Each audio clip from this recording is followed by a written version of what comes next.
آخری چیز ہے، اس کے بعد بھی اگر آنکھ نہیں کھلتی کسی انسان کی تو میں نہیں سمجھتا کہ وہ اپنے گرد اس نے جو یہ فلا تزکوا انفسکم، اس نے جو اپنے گرد تزکیہ نفس کا ایک مصنوعی حالہ بنا لیا ہے، کبھی بھی وہ اس حالے سے نکل سکے گا اگر اس حدیث سے بھی آنکھ نہ کھلے۔ اور وہ حدیث کیا ہے؟ اللہ نے حکم دیا حضرت جبرائیل کو فلاں فلاں بستیوں کو الٹ دو اس کے رہنے والوں سمیت، کہ حضرت جبرائیل عرض کرتے ہیں کہ اللہ فلاں بستی کو الٹ دوں، اس میں تو تیرا فلاں بندہ بھی ہے جس نے پلک جھپکنے جتنی دیر بھی معصیت میں بسر نہیں کی۔ لیکن حکم کیا ہوا بارگاہ خداوندی سے؟ قال فقال، حضور نے فرمایا اللہ تعالیٰ نے حکم دیا جبرائیل کو اقلب علیہ وعلیہ، الٹو اس بستی کو، پہلے اس بدبخت پر پھر دوسروں پر۔ کیوں؟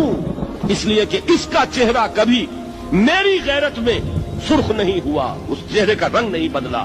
بے غیرت انسان، بدیاں پھیلتی رہیں، میرے دین کو روندا جاتا رہا، میری شریعت کی دھجیاں بگڑتی رہیں، یہ میدان میں نہیں آیا، اس کا خون نہیں کھولا کبھی۔